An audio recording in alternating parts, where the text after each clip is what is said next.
Okay, as I was saying in my previous segment,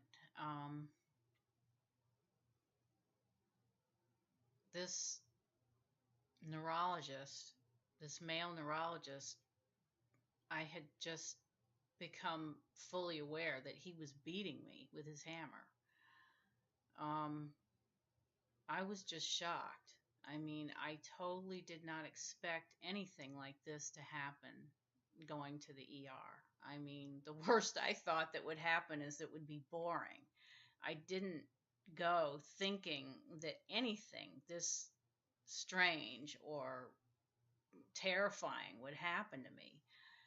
And still, yet, I was just so ill and so exhausted by what had happened the entire day and everything that happened before it that I was somewhat in a daze. I mean, I didn't know what to do or what to say.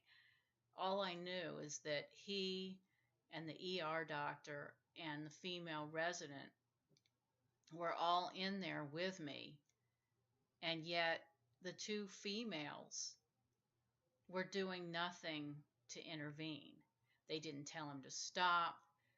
They didn't really say anything. They just, kind of sat there and stared. Um, I did notice that the ER doctor, I looked over at her when I cringed out of the way and cried out, when he was hitting me that hard. I did look at her in the eye, and she was shocked.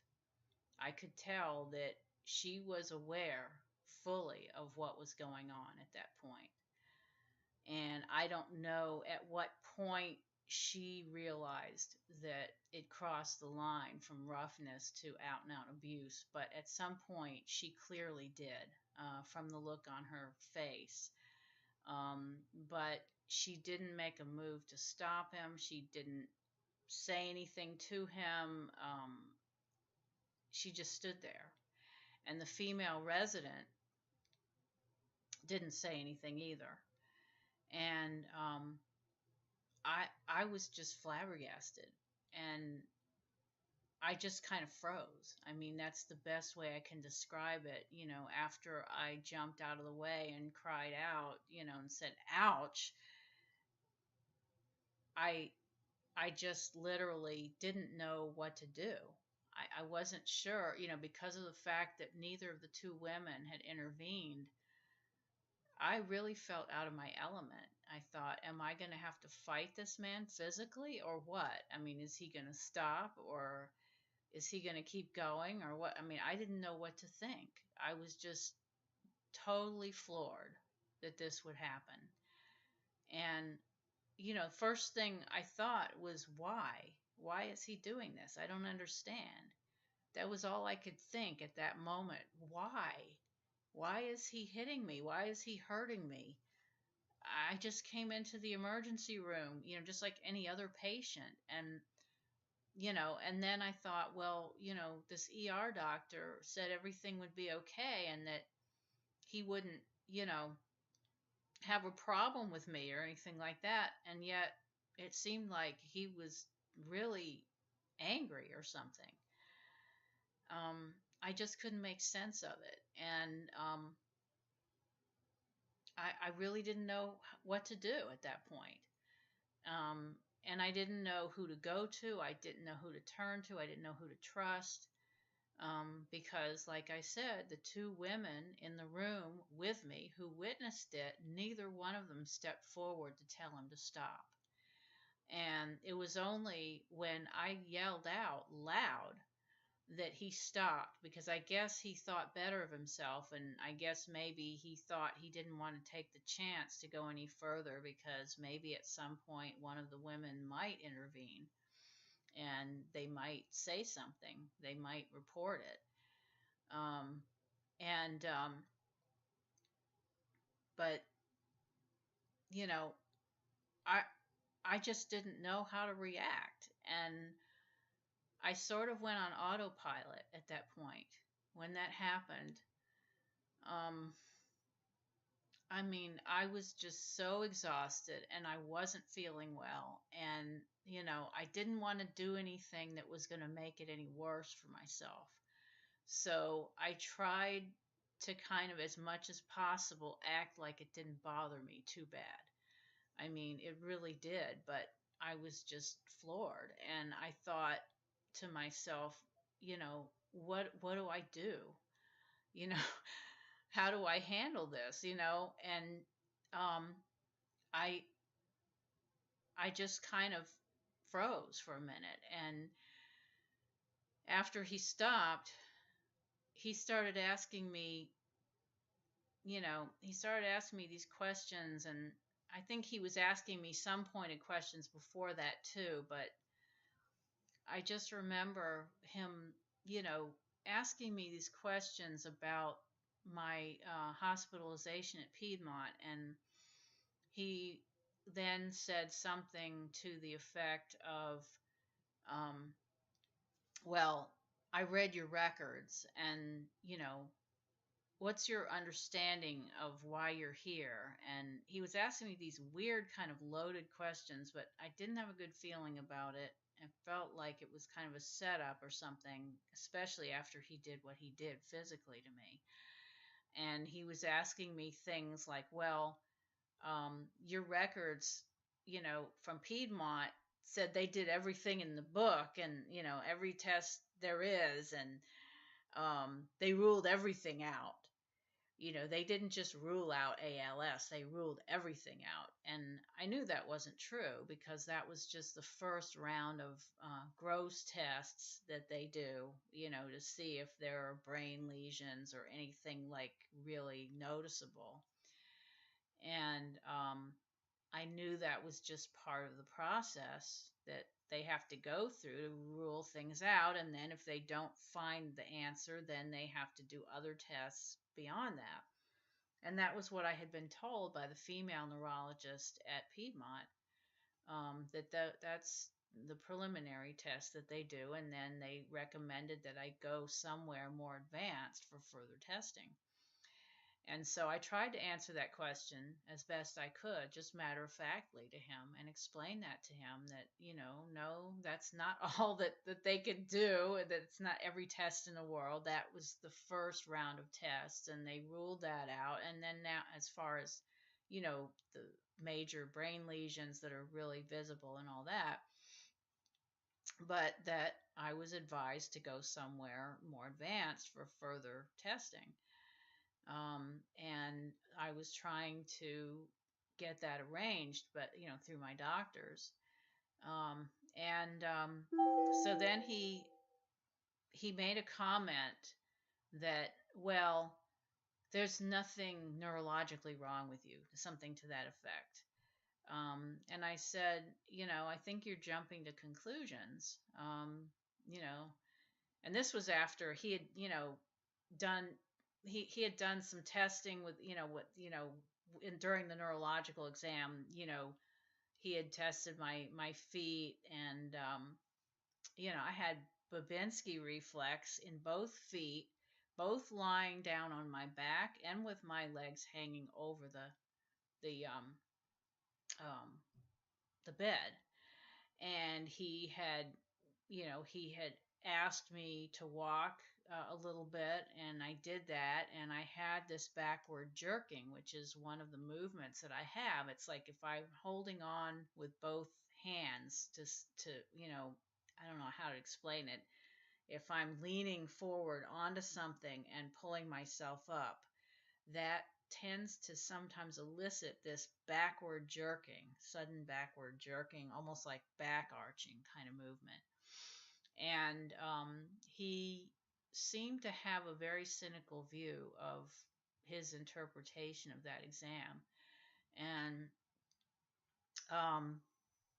he went on to talk about how he thought that it was in my head, and that he thought that it might be um, hysterical conversion. And I'm an educated woman. I've read about what that is. I'm aware of what it is and all that.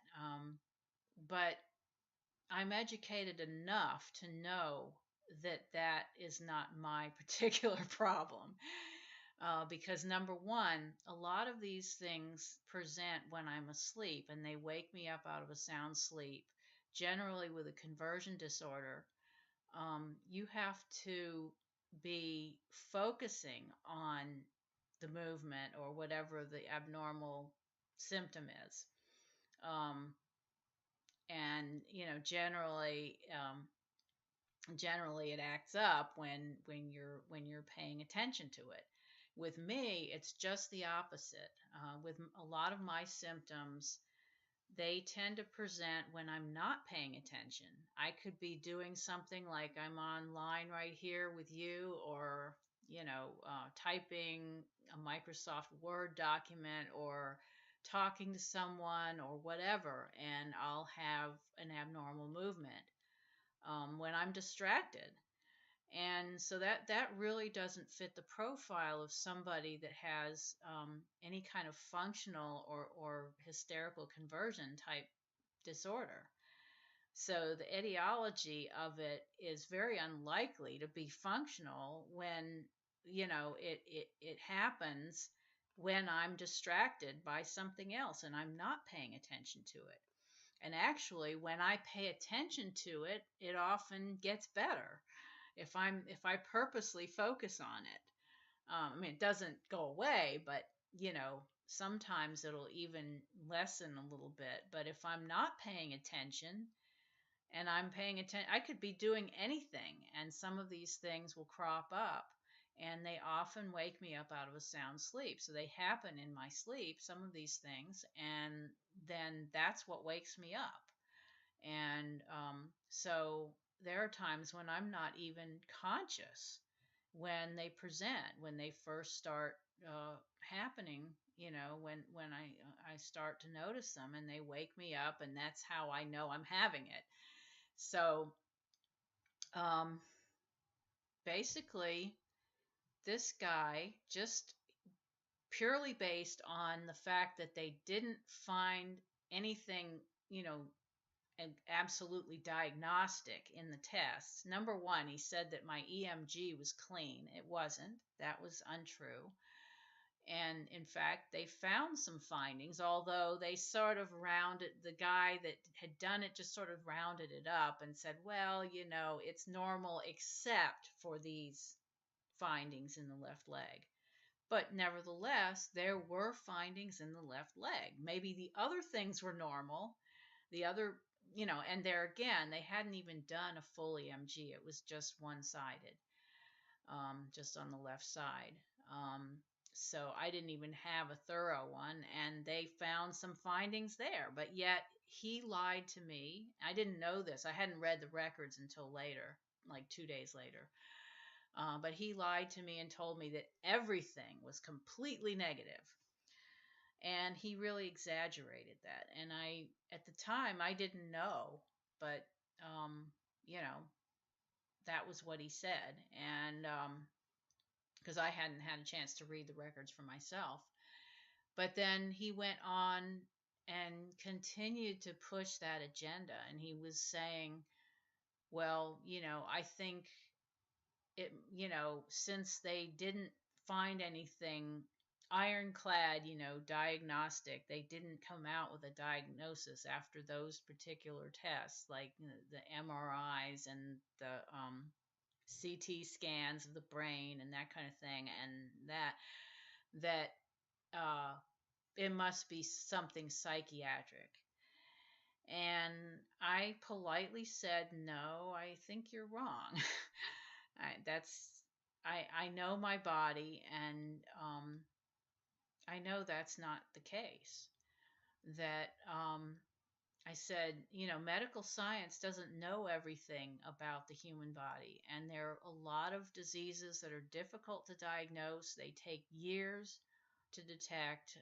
They may or may not show up on various tests, or you may have some findings on tests, but they're not diagnostic. And it's a while before they can actually figure out what it means. The test results that are positive, sometimes, they're little tiny clues. They're not a big smoking gun. So I said to him, I really think that it would be best to have me evaluated by one of these top level centers and, let the specialist decide what they think it is, because, with all due respect, you're just a general neurologist. You're not, you're not a movement disorder specialist. You're not, a subspecialist in any other field of neurology. And I was recommended not to go to a general neurologist, to go to a movement disorder clinic. And I said, that's what, I've been trying to facilitate that, and it's just taking some time, but, things are getting really bad, and I just I needed to get something started with this. And he was just extremely, offended that I would, you know, disagree with him. And he was like, well, you know a lot of neurological terms, don't you? In a very pointed way. This is how he spoke to me. And I said, well, my father was a scientist. I said, I'm very scientifically minded. I'm a very educated patient. And I kind of tried to joke with him, hoping that I could lighten things up a little bit, because I just didn't know. I didn't know how to handle the situation. I just did the best I could to try to make things more safe. That's all I knew to do. And I said, you know, I would rather use one word, as long as you and I know what we're talking about, than use six to describe one of my symptoms.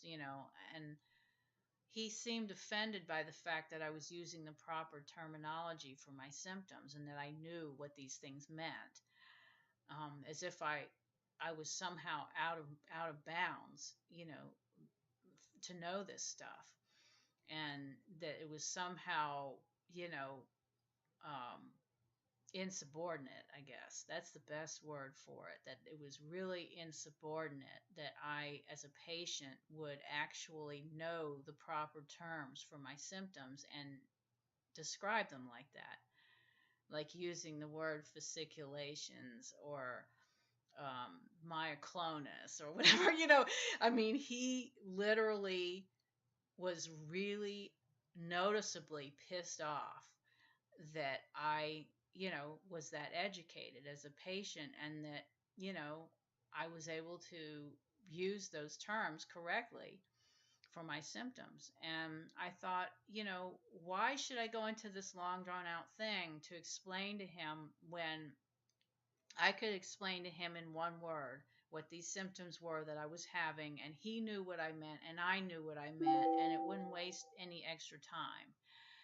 And but then, he just made something out of that, like, well,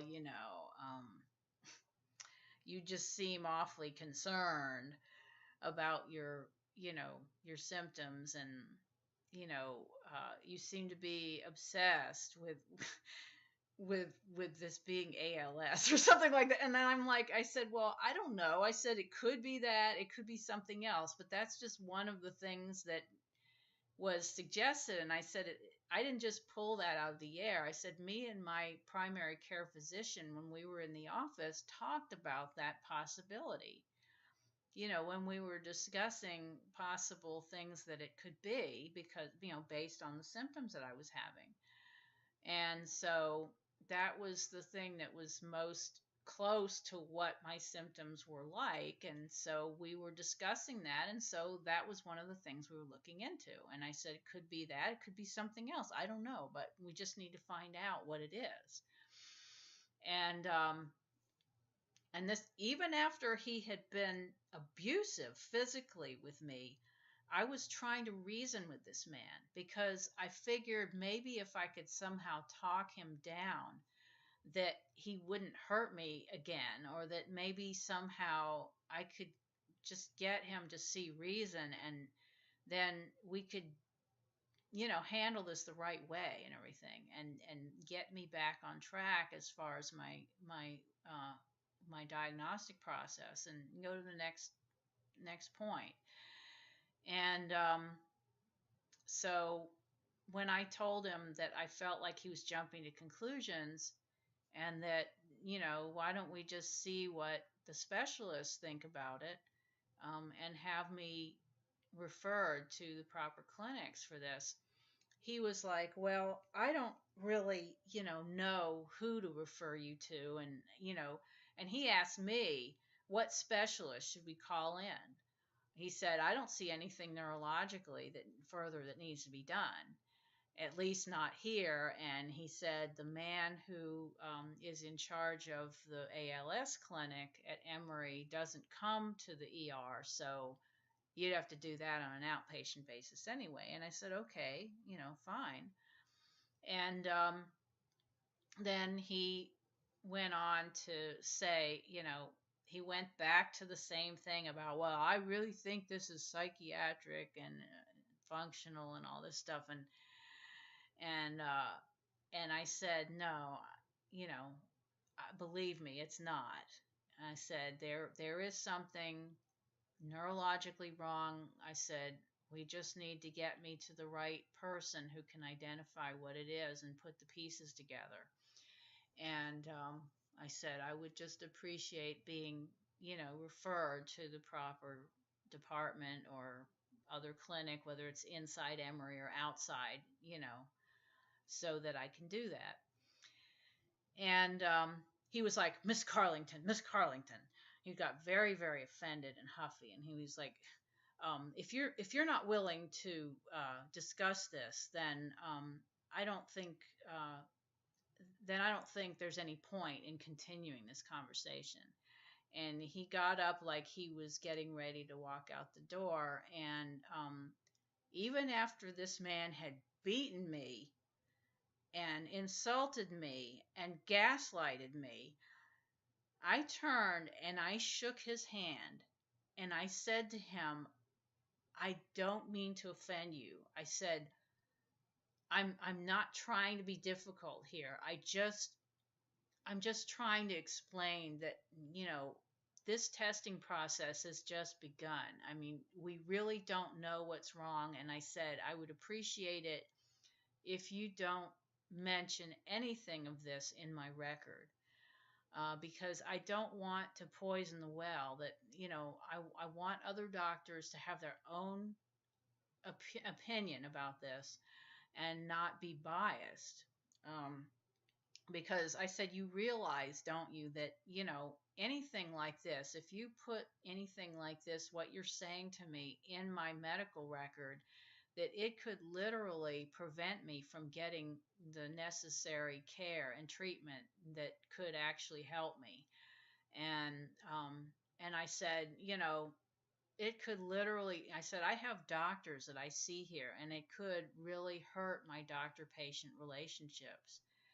And so I hope you will, even if that's your opinion, if that's your honest opinion, I'd appreciate if you would keep that out of the record. And because it's not helpful. I really don't think that that's going to help in really finding out exactly what's wrong. And I need for doctors to be able to have their own unbiased opinion and look at me with fresh eyes. And he was like, well, they called me in for my opinion and I have to give it. And he said, I don't know what I'm going to write, but, I'm going to have to write something. And so he walked out of the room, and the other two, the ER doctor and the resident, the female resident, walked out. All three of them walked out together.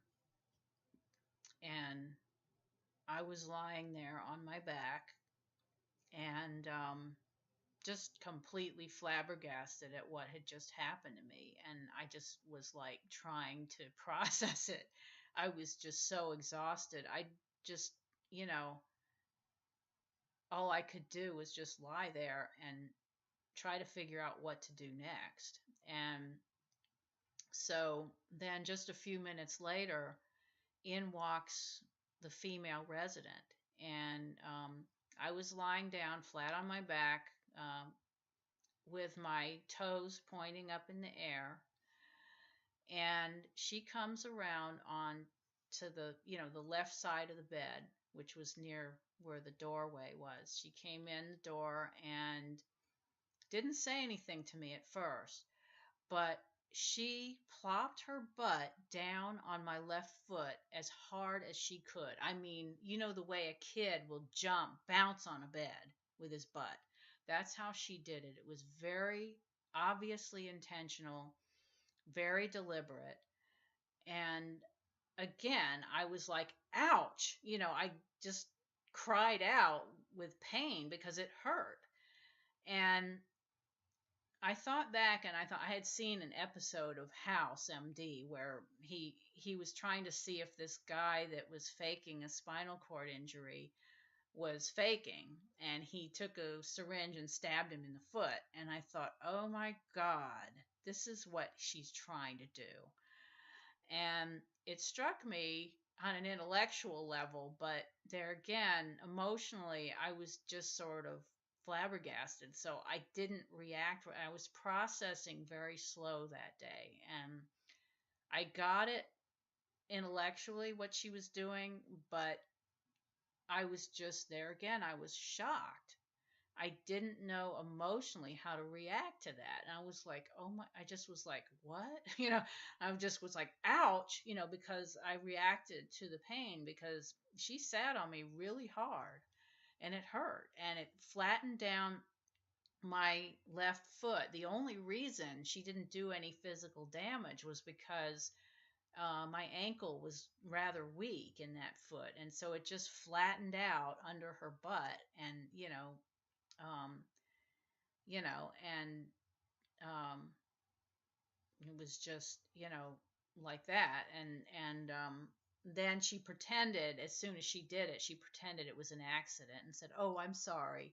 But the thing is that um, there was a chair on the other side of the bed that she could have sat in if she had wanted to, and there didn't seem to be any real reason for her to come into the room. She wasn't really talking to me. She just went over there at that point and then sat in the chair on the other side of my bed and just sat there. And I thought, what on earth? And I was like, I said, would you tell the ER doctor to come back? That was the only thing I could think of to say. I wanted her out of there. And so I tried to think of something to get her out of there because I didn't know what she was going to do next. I thought if she would do this, God knows what else she's going to do. And so she said, okay, I'll go get her. So she got up. She's acted like really innocent, like nothing was wrong, got up, left the room. And then, the ER doctor came in a little bit later. And by that time, I was really starting to feel just betrayed. I don't even know the word for it. Sad, betrayed, uh, feeling like I didn't know who to go to or where to turn. I just had this gut feeling of just deep sadness. And I said to the ER doctor, I said to her directly, I said, this is really sad. I said, you told me when I came into the ER today that you were going to make it right, that Emory was going to make it right and not make it worse. And I said, you saw what he said. You're aware of what he said. And she said, yes, I was here in the room. And I said, yes. And you saw what he did. You saw what happened.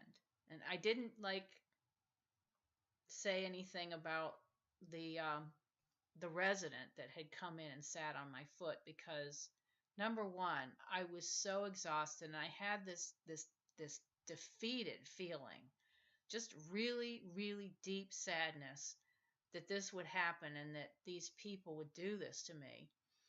And I was really tired, and all I wanted was to get home to safety. And I didn't know whether she was involved in this or she knew about this or not. And I didn't know who to trust. I didn't know if I could confide in her or not. even though I wanted to, and everything she was saying to me conveyed that she believed me, that, that she was on my side and that she would protect me and all this stuff. She was telling me she cared about me and all this kind of stuff. But again, she was the ER doctor on shift that day. She was the one who was ultimately responsible for my care in the ER that day on that shift. And she saw what happened to me. She saw him beating me and she didn't intervene. And I thought, if she wouldn't intervene during that, how can I really trust that when I tell her what this woman did to me afterwards, how could I really trust that she would, you know, stand up for me and that she would do anything about it? And then I thought to myself, how do I know that she is not aware of it? She might even have been in on it. I didn't know. But I wanted so badly to have an ally right then. I was so devastated. I didn't know what to do. Um, and I had told her that morning, I said that with everything that had gone on, I was feeling so bad that I really felt like crying, but that I couldn't because I was so dehydrated. And I felt like my tear ducts were really dry. And, you know, even then, I was crying a little bit toward the end, just a little, but it was like I couldn't fully, because I don't know, it was a combination of shock and then maybe the physical part of my tear ducts not, not functioning, fully the way they should have, because of my dehydration. And but I just told her I had a little talk with her, and I said, this has really, really hurt my trust in Emory and in doctors in general, and especially neurologists. I said, I won't be able to look at a neurologist ever again the same way after what happened. And she said, well, at the time she looked sincere, and that's what kills me, is that she looked me in the eye and she told me, I'm sorry. She said, I'm really sorry. And she looked sincere. And I took her at face value. And I believed that she, that she didn't know about all of this, and that she, or maybe that there was some reason that maybe she was afraid to intervene when he was beating me. Or I tried to think every possible other scenario, but that she was in agreement with it. I didn't want to believe that she would just allow me to be abused like that and not do anything about it. And to this day, I am so deeply hurt. I don't even know what to say. It's like the pain, and the feeling of betrayal on such a deep level is so great that you know, it's caused an irreversible wound, um, in my psyche. And this is something that has made it hard ever since for me to trust new doctors. And it's such a catch 22, because in order for me to find out what's wrong with me, I have to trust doctors. But I can't because of what these people have done to me. And I went home after that. And, she had said to me before I left, you know, she said, I encourage you to pursue some of these other possible avenues, like, um, like a rheumatologist, or maybe some other specialty, keep searching, for what, what's wrong, what the root of the problem is and everything. And even then, even though I was getting messages on some levels that something wasn't right, um, I looked her in the eye, and she looked me straight in the face and told me that she believed me. And then I went home, and I think for 2 days, about 2 days, I was just in total shock. And when I talked to people, I kind of halfway joked about it, and I guess I was trying to make light of it so that it wouldn't bother me so much. But I was in large part in shock. And it wasn't for 2 days until I just completely broke down in tears. And I cried and I cried and I cried when I realized just how severe this was, and the fact that, my trust had been so horribly violated by these people who were supposed to be there to help me. And I knew that if I had not been there alone, if I had had somebody with me that, had my back, that was there to make sure that I was safe, that probably that would have never have happened. They wouldn't have dared do something like that if I had had a family member with me, or a friend, or somebody who would not allow that to happen, who would stick up for me. And I tried my best, the only way that I knew how, to stand up for myself, but it wasn't enough. It wasn't enough to keep me safe. And when I got home,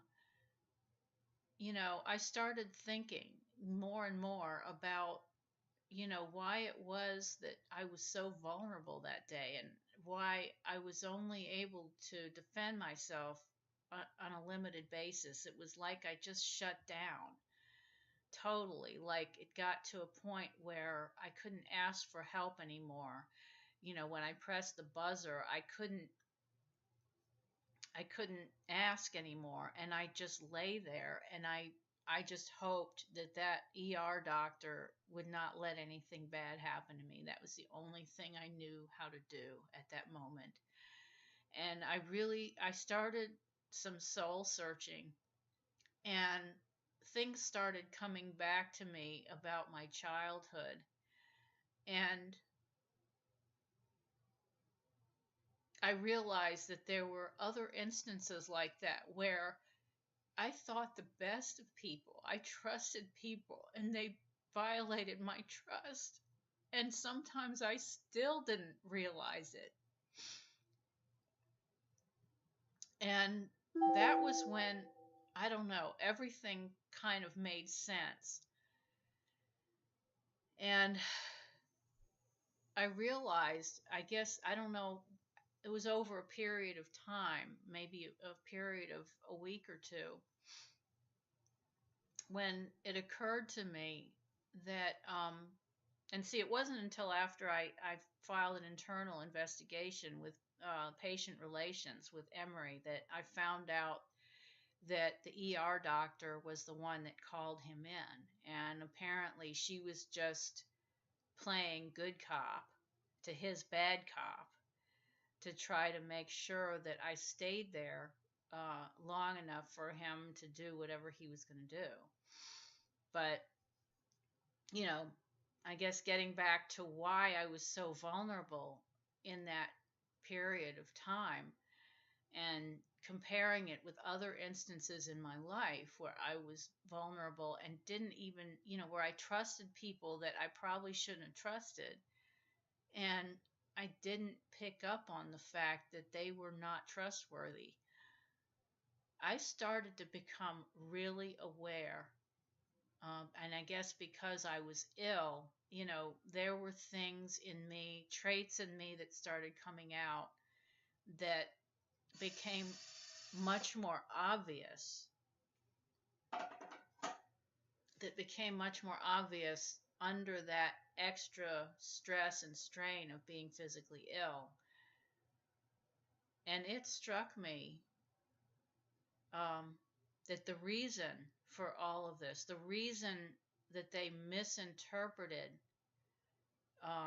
thinking that I had a psych problem, and the reason that I trusted these people when I was getting these subtle messages that something wasn't right, but I couldn't put my finger on it, and the reason that there had been incidents in the past where I trusted people, and then it wasn't until much later that I realized that I had been duped, was because I have Asperger's. And I thought back about all the neurologists that I had seen in the past, and I knew there was some missing piece. I mean, above and beyond my all of my other, you know, neurological problems that I had had over the years. In addition, that there was some missing piece.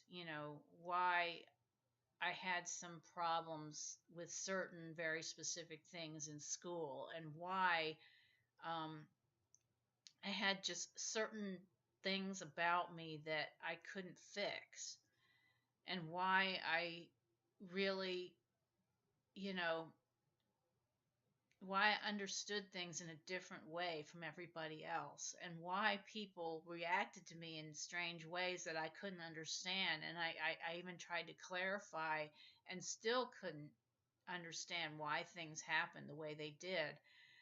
And it just occurred to me, it was almost like a light bulb moment came upon me at some point, and I realized what these people had been telling me all along. I mean, these neurologists, when I was a child, and they did EEGs on me, and they found out that I had slow waves where they shouldn't have been, but it wasn't overt seizures. And I was having these dysautonomic symptoms, with the near fainting spells as early as second grade. But on top of that, there were things about me that they couldn't really put a name to, but they would describe to me, when I asked them what is it that's wrong with me, they would describe it in certain euphemistic terms that I didn't get until I was much older, what they meant by this.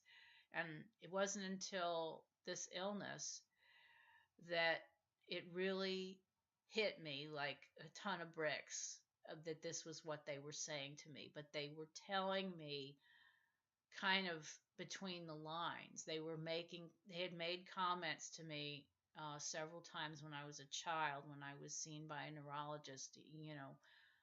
You're wired differently. Your brain is not hooked up quite right. Those types of statements.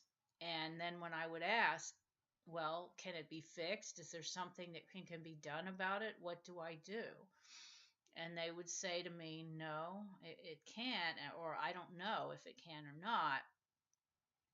And I would ask them, what is it? And they wouldn't really be able to put a name to it. But it's been since then, back in those days, I realized looking back that in those days, they just weren't diagnosing girls with this. They were diagnosing boys, but because it presents differently in girls, they really didn't, often come up with a diagnosis. I'm 55 years old right now. I was born in 1960, and I was first given a neuropsych exam at age 5. And this was after I had a tick bite on the top of my head. And to this day, I still don't know for sure that I don't have chronic Lyme disease. I would be almost surprised if I didn't. Although it hasn't been confirmed. I did have an IGNX, Lyme panel. Finally, it took me a long time to get that arranged and to get Medicare to cover it, but I did have that, and I still probably need to get a Lyme literate doctor to take a look at it to see for sure what they think. about that. But I had neuropsych testing at age 5, and what they said there again, I was having difficulty, relating to my peers. I remember being told things as a child, when I was a little older, that when I was a toddler, that somebody would hand me a cookie and I would drop it on the floor, and then I would basically have a meltdown, and nobody knew why I was doing that. And I had some strange behaviors that they didn't know what it was or anything. But when I look back, and I have some memories of some of those things that I did when I was a child, and how I felt as a child. And when I became ill with this new disease that's yet undiagnosed in the past year, with all of the strain and the stress that I was put under, um, it became very clear that that was what those neurologists had told me when I was a child. They were just telling me in a different way. I don't know if they knew what it was, and they just were trying to spare me and my parents, because back then there wasn't a whole lot you could do about it. And or whether they just missed the dots, they didn't put two and two together, and they were describing what it was, but they weren't identifying that that's what it was, that it was a form of autism. And but nevertheless, that was what I had been told by several neurologists, and I just didn't know what they meant. It wasn't until this year that it really, and it occurred to me here and there. The little thought would come into my mind, and I thought, no, I'm not severe enough, I couldn't be. And I would dismiss it. But this happened, a number of times over my life, and I wondered about that. But I thought, all of the stereotypes that I had seen were children that were wildly out of control and nonverbal and all that. And I knew that that wasn't me. I wasn't like that. But, you know, um, at that time, that's all you saw, as an example of autism. You really didn't see people that were more normal acting, or that people that would pass in most situations. And I kind of flew under the radar for many years. And but when it all hit me, I realized that was what they were misinterpreting as being functional or psych, because my brain is wired differently. You're going to get an inconsistent on a neuro exam, because number one, I have ADD. That wasn't diagnosed until I was in my 40s. And it's very common for people with Asperger's to have ADD as well. And when your sensory system is all messed up, and your attentional regulation is messed up, and you have trouble with processing, you know you really, you know when they ask you to do these exercise, these things that you do during the neuro exam, like this and that, you have trouble doing that. Your brain is not going to react the same way as somebody who's neurotypical. So they can't expect you to respond and expect it to mean the same thing as it does in someone neurotypical. So long story short, I know this is a very long story, but I had to get into as many details as I could to tell the whole thing. That's why it's in 3 parts. But let me see if I can encapsulate this a little, make it a little more concise. Um, After that happened, I tried to file complaints wherever I could in order to try to get this set right, because I knew that what this man was saying was wrong. That, this was absolutely, false what he was saying about me. And when I got the report, when I got a copy of the records, what he had written about me, as well as the mid-level hospitalist had written about me, were absolutely horrible. They were insinuating not only that I might have conversion disorder, but they even went further than that in the record than he did to my face, and insinuated that I might be faking it. And that is absolutely against my moral fiber. I mean, there I the idea of that, I could not live with myself if I did something like that. And I would never ever do that. I mean, I place a lot of importance on honesty, and I really firmly believe that, you should be honest and you should be truthful about things and never do anything like that. I mean, this is it's not in me to do that. And to have them suggest such a thing in my record, and then to have other doctors see that and think that about me, I would rather be dead, literally, than be seen that way, because I'm not. I'm not that. And I know I'm not. Deep down in my heart, I know that I could never do anything like that. And that I'm not crazy. That I'm not, you know, anything that they're suggesting. Um, I am honest as the day is long, almost to a fault. I mean, there have been people that have suggested that I should say this or that to kind of fudge on things, and I have told them I can't do that. My conscience won't let me. That's how conscientious and how, honest I am. And for them to suggest that, that's like the worst thing that anybody could do to me. And I know that what I'm telling them is real. That there's some underlying condition, and they just have yet to figure it out. And there is no way that I'm crazy. This is not some sort of mental illness that I have. It's not anything that I'm doing. It's not intentional. I'm not trying to get attention. Quite the contrary. I mean, I want to raise awareness about this because I want to help other patients. I don't want this to ever happen to another person again. But I all I want is to live in peace for myself. I really want to live in peace, and I want to enjoy my life.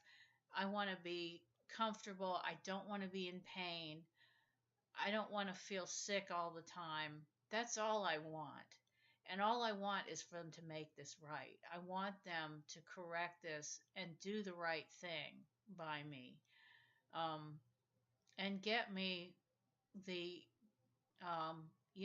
get me to the specialist that I need that can identify.